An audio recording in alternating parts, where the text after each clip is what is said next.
Well, it's good to see you again, and thank you for watching this.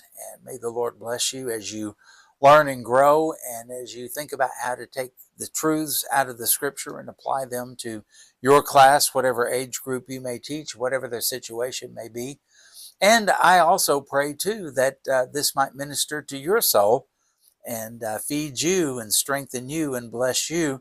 And sometimes we gain new insights about God and the way that He works. And sometimes, probably most of the time, we get reminded of things we already knew, but we kind of forget. So may the Lord remind us. And as Psalm 119, I believe it's verse 18 says, "Open my eyes that I may behold wondrous things in your law." And that certainly is our prayer today. We are doing this lesson on November the 9th of 2025.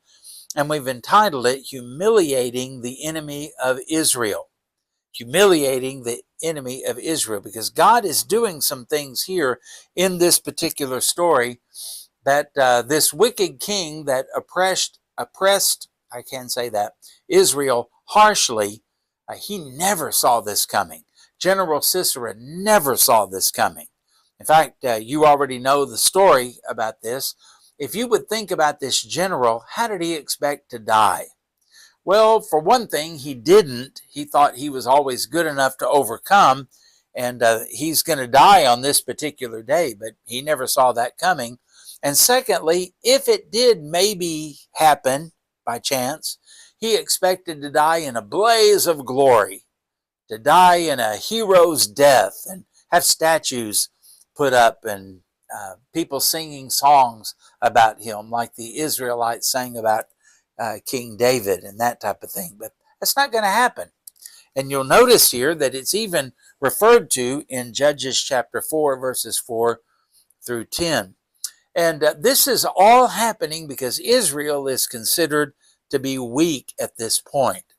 And Jabin and his general Sisera, they would see Israel being dominated. You're weak. We're dominating you.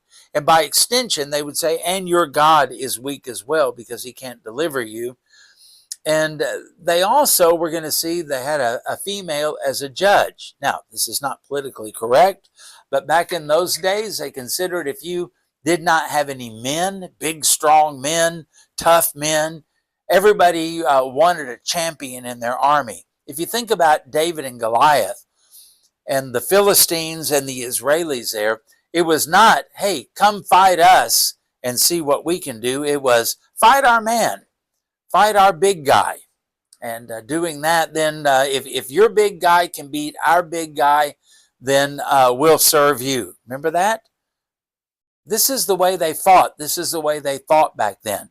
And the whole idea was, if we dominate you, that's because our gods are stronger. That's because we are superior people to you, and you were made to serve us. Again, not politically correct. And also the idea was that if you are ruled by women, you're particularly weak. Now, the feminist movement would not go along with this, and maybe some of you might not either, but you have to think about the times. We always go back in time when we read the Bible. What kind of fighting did they do?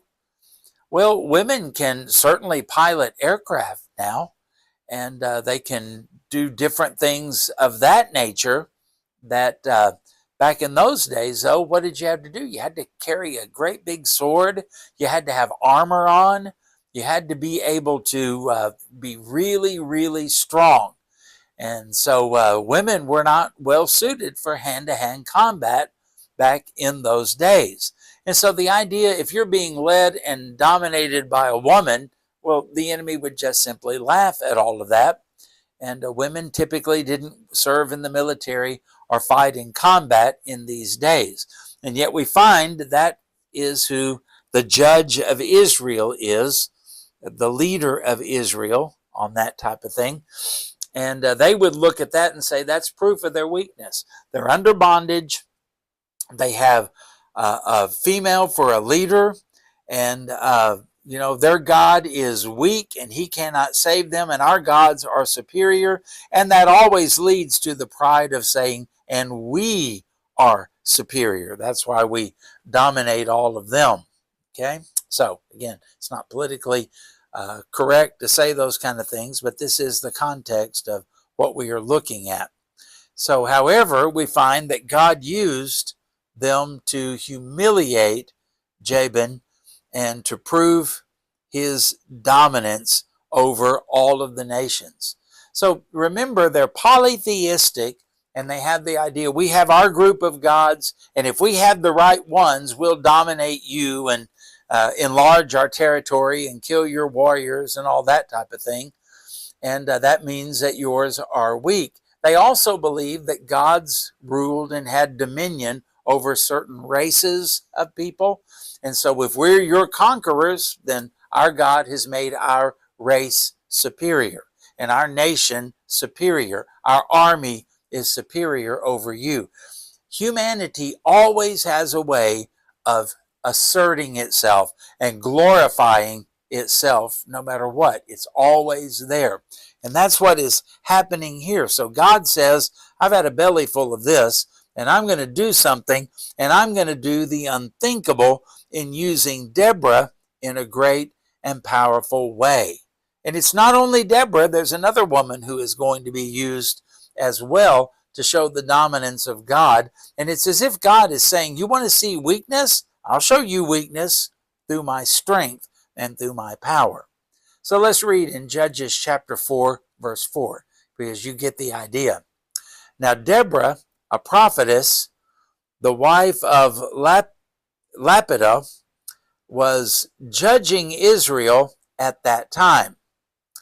And she would sit under the palm tree of Deborah, had a tree named after her, between Ramah and Bethel. That's where Jacob saw the ladder and the angels and all of that, in the mountains of Ephraim. And the children of Israel came up to her for judgment. And then she sent and called for Barak. And notice it doesn't have a C in it, so it's spelled differently than Barack Obama's name, but pronounced the same. It means blessing, if I'm remembering right. And he was the son of Abinoam from Kadesh. Kadesh means holy. In Naphtali, Naphtali was one of the Israeli tribes, so from that territory that belonged to that tribe, and said to him, now this is a quote from Deborah, has not the Lord God of Israel commanded, go and deploy your troops at Mount Tabor, and take with you 10,000 men of the sons of Naphtali, again a tribe of Israel, and of the sons of Zebulun, 2 different tribes. Notice it's not all 12 tribes, just 2.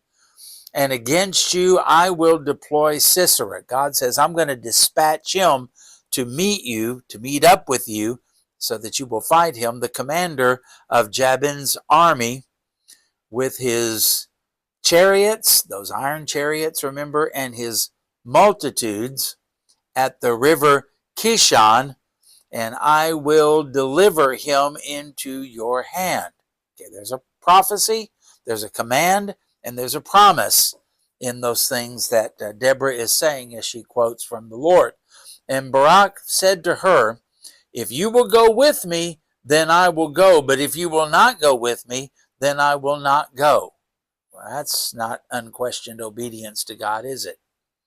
Verse 9, so she said, I will surely go with you. Nevertheless, there will be no glory for you in the journey you are taking, for the Lord will sell Sisera into the hand of a woman. Then Deborah arose and went with Barak to Kadesh. Verse 10, and Barak called Zebulun and Naphtali, those 2 tribes, to Kadesh, and then went up with 10,000 men under his command, and Deborah went up with him. And we'll stop there, okay? So the first point we want to make on all of this would be, this is a really unusual situation that arose. Normally, you don't have a prophetess. That's not normal even in the Old Testament, but that's what's happening here. And then when you find that there's a warrior like Barak, he's not going to want a woman to come with him because women would have been considered maybe a liability. They weren't as strong. They weren't able to run as fast. Maybe they couldn't ride on a horse as long. Maybe they couldn't carry the armor. Maybe they couldn't swing their sword with the same power that a man could, right? And so that's an unusual thing too, that he wants her to go with him. A third thing that would be really unusual as well is back in those days, men did not typically listen to what women had to say. Now, maybe they did that to their peril like we do now, but that was not considered manly. That was not considered strength or anything like that. It was a very, very male-dominated society.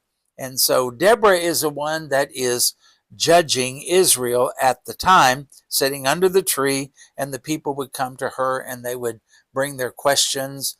Maybe she would settle disputes. That was real common in those type of situations. I've got this problem with my brother-in-law and I don't know what to do. How should I handle this? And Deborah would give advice, that type of thing, okay?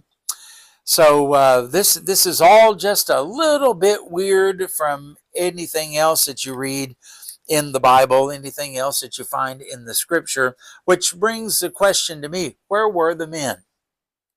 They certainly were there, and we're going to see later on that they fought and they won and they were victorious, but why weren't they leading? Why weren't they standing up? It's the same thing that we ask in our society today. Where are the men who will serve God? Where are the men who will be principled? Where are the men who will lead? Where are the men who will fight? Where are the men who will protect?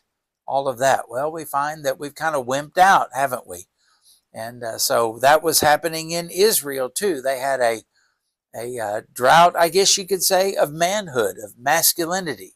I don't know if they considered masculinity to be toxic like a lot of people do now, but for some reason they just kind of, laid low, and they were a little bit softer, and they didn't want to make any waves or anything like that or cause any kind of trouble.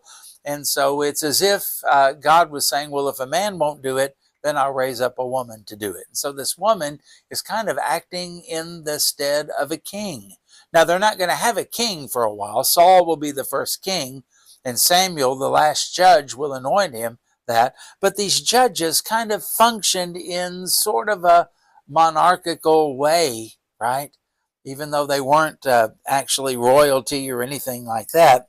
And so they are the ones that are judging, and these people, men particularly, are coming to Deborah for judgment. This is just kind of weird. So where were the men? And perhaps they were compromised, maybe they were corrupted, or maybe they were just cowardly. We don't really know, and we're not really told here, but it could be either one of those things. And Deborah was obviously very wise. This is nothing against Deborah, because she would settle disputes, and it evidently was good advice, and it seemed to work because they kept coming back to her. And there would be men as well as women that were coming to Deborah. So don't short sell her in any respect here, because she is a very, very wise woman, and she is functioning in the same manner as a king might in the future. In fact, one of the famous stories is King Solomon. He had two prostitutes that came to him, and their story was, we both had a child, and one of the boys died, and this other lady has taken my living child for her living child. And remember Solomon settling that. That's what kings did. That's what Moses did. And back in the book of Exodus, Moses' father-in-law, Jethro, said, you are listening to disputes and settling them from day to night. That's not good. Get people to help you. And so they put a team together to help Moses do that. Well, this is what Deborah is doing. This was the custom of the day. What do we do? What is the will of God? What is the plan of God? What is the purpose of God? Now remember, they didn't have a Bible with 66 books in it that they could open up and they could read and gain wisdom from. So they would go to Deborah. So she was quite an influential lady here, as we're going to see. And she knew the willingness of the people. Now, as this came up and as she makes this prophecy about going against this dominating power that had held them for these 20 years, she kind of knew from talking to the people where their hearts were, what the pulse was. And there was a revolutionary stirring among the people that we are tired of this and we are ready to fight and do whatever is necessary to throw off this oppression. Maybe there was a little bit of a religious revival. Maybe some of them had been reading, wait a minute, this land was given to us and we are the covenant people of God. Why are we the ones under bondage? Maybe it was something like that that began to stir. Think about the American Revolution, where a guy named Thomas Paine wrote a pamphlet, and it says in it, "These are the times that try men's souls." And that began to stir a revolutionary fervor among the patriots of our nation, because most people were not in favor of revolting against England, but enough were, and that's why we have the nation that we do today. Well, maybe Deborah sensed that as she calls Barak and tells him what the Lord has said, and she would have her finger on the pulse of the nation, and she could see it's time, and God is moving, and God is preparing, and God is rallying, and God is stirring up the hearts of the people. Wouldn't it be great if God would do that for revival in us and in our nation? Point number 2, okay? The God of Israel alerted and prepared them for battle. Okay? That's in verses 6 and 7. So then she sent and called for Barak, the son of Abinoam from Kadesh in Naphtali, that's where his tribe was, and said to him, "Has not the Lord God of Israel commanded, go and deploy troops at Mount Tabor, and take with you 10,000 men of the sons of Naphtali and of the sons of Zebulun, and go against Jabin's army, and with his chariots, those iron chariots, those tanks in the desert, and his multitude at the river Kishon." And that's going to be strategic as well, because the river there was probably at flood stage and everything was bogging down. What do you think heavy iron chariots are going to do when they get into that thick mud and clay? That's what we're going to find out later on, is exactly what bogged them all down. And God said, "And at that place, in that situation, I will deliver him into your hand." Well, they'd never had that kind of confidence before. And for all of these years, they never had the idea that they could do anything and they could successfully fight against King Jabin or Sisera. But at this time, something's different. God gives them preparation, and he's doing it through a guy named Barak.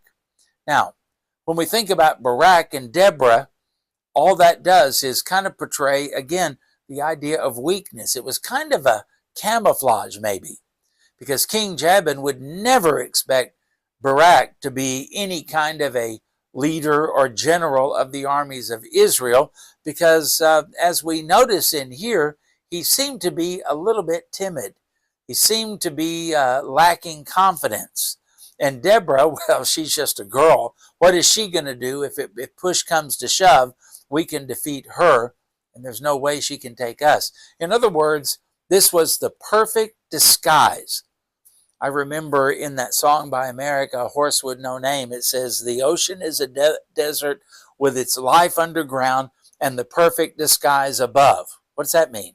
You wouldn't call the ocean a desert because it has water, right? And yet it is, because we can't drink the water and we can't live off of that water. And so we might as well be in a desert, right? And in this situation too, this is the perfect disguise. You've got a woman who is the major judge in Israel, and you've got a timid military leader here who's not sure he wants to go. In fact, he wants the help of a woman to go before he'll actually do it. And if she won't come along, he ain't going, right? What does that say to Sisera? What does that say to Jabin? What does that say to anybody else? Don't worry about these guys. Piece of cake. We've got them. We've got them right where we want them. Well, this is what God is going to use to deal with them. So there was a clear command here. Has the Lord not said? In other words, he did say it. There's a promise of victory, but also there was a strategy. You get these people from these tribes, get this number of them, and go to this particular place. And then I will make sure that the enemy shows up there as well. Some people don't think that God is sovereign over his enemies. Yes, he is. He's sovereign over everything and everyone, everywhere, at every time. That's what we forget sometimes. And so Sisera is going to show up whether he wants to or not. That's the strategy. God's plan is going to be what is worked here. Point number 3. Barak's obedience was conditional. Look at verse 8. And Barak said to her, if you will go with me, then I will go. Well, okay, fearless leader, right? But if you will not go with me, then I will not go. Have you ever, quote unquote, obeyed God kind of like that? Okay, God, I'll do that and I'll obey, but only if you, and then you put conditions on it. And then you say, but if that doesn't happen, I won't go. Can you imagine something like this? Okay, God, you're calling me to be a missionary. And the Holy Spirit confirms that. Yes, that's what the calling is. Okay, God, if you'll make sure that I have $20 million in my bank account, then I'll go. But if I don't get the $20 million, I'm not going. Would that be obedience? Partial obedience is actually disobedience. And so many times we play well, I just need to pray about this. And what we're really doing is we're taking time to look and weigh out all of the odds and what it's going to cost us and what it's going to be like to see if we are going to obey and not how we are going to obey God. Think about the 12 spies that went into Canaan under Moses. And you remember 10 of them said, there's no way, no way, no way. 2 of them said, God's promised it, let's go. What was the difference between the 10 who said no and the 2 who said yes? The 10 were going to see if they could conquer the land. Well, God never said you might conquer the land, or I hope, or cross your fingers. Nothing like that at all, did he? He said, go and take the land. Joshua and Caleb, the minority report, they looked at it and they wanted to spy out the land to see how they would overtake it, not if. The other ones, it was if. I kind of get the idea that that's the way Barak was too. Now, if this is supposed to happen, then she'll go with me, which just leads to the idea that Deborah must have been a very influential and powerful woman here, that this military leader says, I'll go if you go. Again, typically that would not be the case. That just speaks to how strong of a woman that she actually was. So Barak here shows a lack of courage, and the command of the Lord was optional to him. If it works out, we'll do it. If everything comes together and if she does the right thing, then I'll go. If not, then I'll be disobedient. And folks, we never have the option to be disobedient to God. Never, never, ever do we have that option, right? And like us, Barak wanted to put conditions on things to see whether or not he would obey. See, that's not good. Now, Deborah, again, must have been a powerful individual for him to want her to come along. Her presence gave him confidence. Now, again, we're back up to where we were in last week's lesson. Who are we serving? Who gives us confidence? Who gives us strength? Who is it that we're trusting? Well, in Barak's case, he was trusting in Deborah. I'll go if you go. In other words, he trusted in her, and she gave him more confidence than God did. Something wrong with that picture. Same thing when Ehud died. Same thing when Joshua died. And when those people are gone, well then, we just drift away and fall into sin because we really don't trust and fear and admire and obey and seek to glorify God. So that should have never, ever happened. And she was certainly allowed to be an encouragement, but not to be the condition if you don't go, because Do you realize what he's really doing here? I'll go if you will go to me. She was not a trained warrior. She was not a trained fighter. In fact, she was making herself very vulnerable by going with him. She was putting a target on her back because they always go after the leaders, don't they? And so as she takes a leadership role in this whole thing, what is Barak really asking her to do? You be willing to die a gruesome death, to be tortured, to be raped, whatever they might do to her if they caught her, in order that I might feel better about myself. What a guy, huh? So she made herself a target by her public judging. You know that the King Jabin's spies saw that. And by sharing the Lord's command with Barak and then agreeing to accompany him. This is something that is going to be very, very risky for her to do that as a woman. They were not kind to women who lived in those days in general, and they certainly would not be kind if a woman tries to assert herself in the place of rebellion or revolution. Just imagine what kind of things they would do to her. Point number 4, as we conclude here, Barak's tepid, quote-unquote, obedience cost him the honor that would be expected with a military victory. So it says, I will surely go with you. This is Deborah speaking. Nevertheless, there will be no glory for you in the journey. You're not going to be the big hero because the Lord will sell Sisera, the general, into the hand of a woman. And then Deborah arose and went with Barak to Kadesh. And Barak called Zebulun and Naphtali to Kadesh, and then went up with 10,000 men under his command, and Deborah went up with him. So what did that do in terms of the way Deborah thought about him? I don't know, but it couldn't have been good. And what did it do to the 10,000 men that were following him when they would look and say, really, he's putting a woman in that vulnerable spot? That doesn't look very brave. That doesn't look like a leader. That doesn't look like a strong, masculine guy who is going to take the bull by the horns and wrestle him down and defeat him. And it doesn't show that Barak has just a whole lot of confidence in the word of the Lord. So this is all what they are thinking here, and yet this is all by divine design. He uses even our weaknesses, doesn't he, in order to bring glory to his name? And so think about this. When Jabin is going to be defeated and all of the other nations are going to say he was defeated by a group of slaves who were led by a woman. Wow, what a powerful guy. That's going to make Jabin more vulnerable to attacks from the other nations and the other tribes that are around there. And it's as if God is saying, you think you're such a big shot? I'm going to show you who's really in charge, and I'm going to absolutely humiliate you. So we conclude by saying the nature of this type of insurrection would not cause anyone to have much hope. Divine intervention was necessary. The same God who chastised and put them under bondage was the same God who was going to deliver them. And with the type of battles that they fought, great physical strength, a warrior's instinct, and great endurance was required.